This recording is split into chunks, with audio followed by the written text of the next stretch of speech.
Hello, I'm Cornel. Today I'm going to show you how to install a drapery window treatment. Well, first we have to select a treatment, and I've already done that. I've selected a 4-inch inverted French pleated drapery. So we can hang this on a traverse rod, a cubicle rod, motorized track, all sorts of fancy things. Well, for this demonstration I selected decorative hardware. Well, decorative hardware is made up of a pole, finials, brackets, and rings. And this hardware comes from the Vesta Opera collection. It's in the brushed nickel finish. So we have our drapery and we have our hardware. Well, we need tools.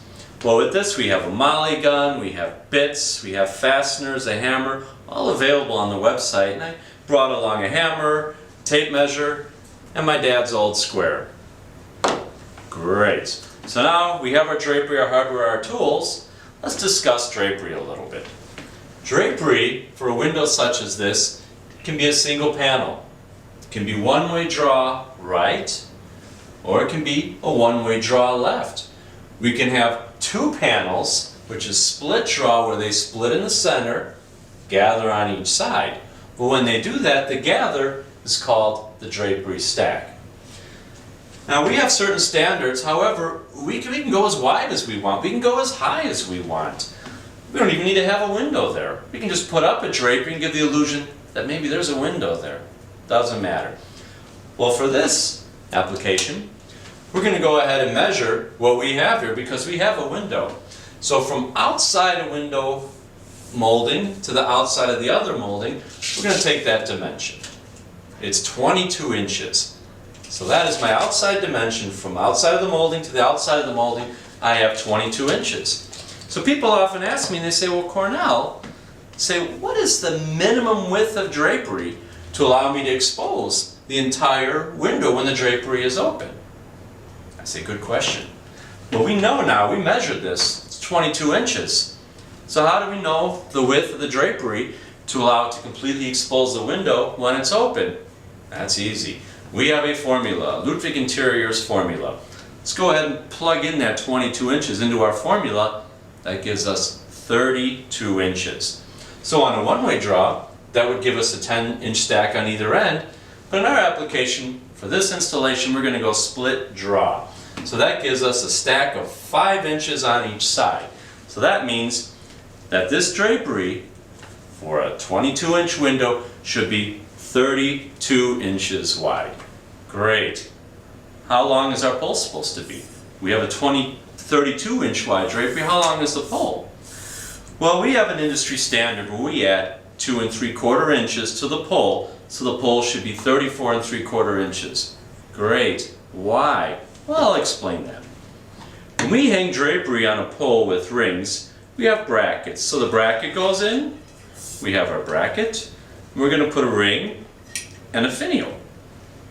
Look how nice that looks.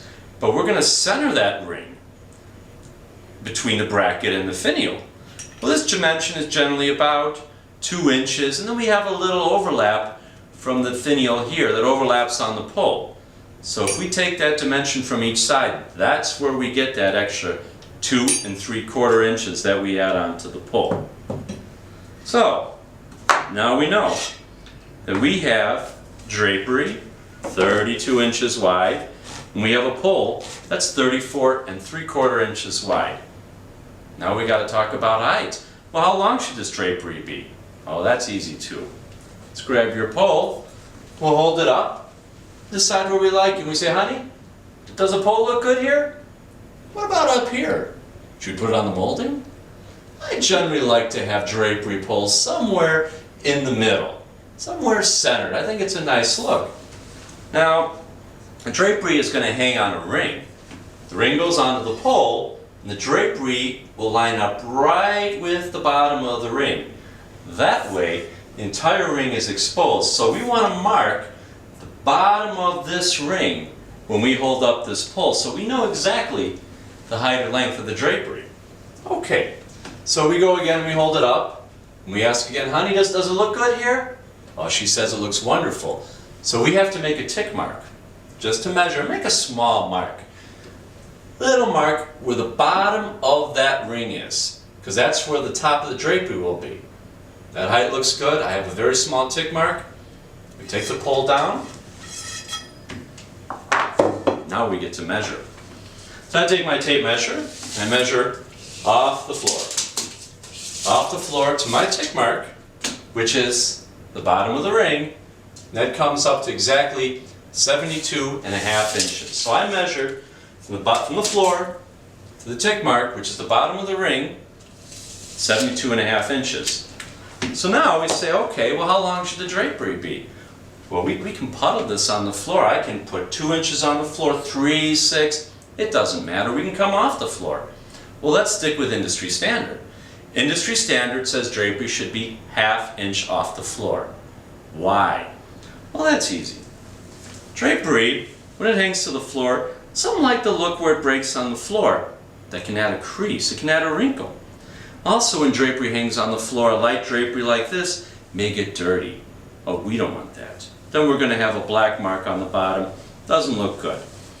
Third, and lastly, and very important, drapery has a lot of natural fibers in it. Fabrics, they can have cotton and wools and all sorts of textures that are natural. Natural fibers, they will expand and contract with the seasons. In winter it's dry, drapery shrinks. In summer it's humid, drapery lengthens. Great, so now we know that our industry standard, we said 1/2 inch off the floor. So we measured, with our tape measure, that tick mark 72.5 inches. We know that this drapery should be 72 inches long. So we have it 32 inches wide, 34 3/4 inch long pole, and a drapery that is 72 inches long. We are now ready to measure for our brackets and begin installing.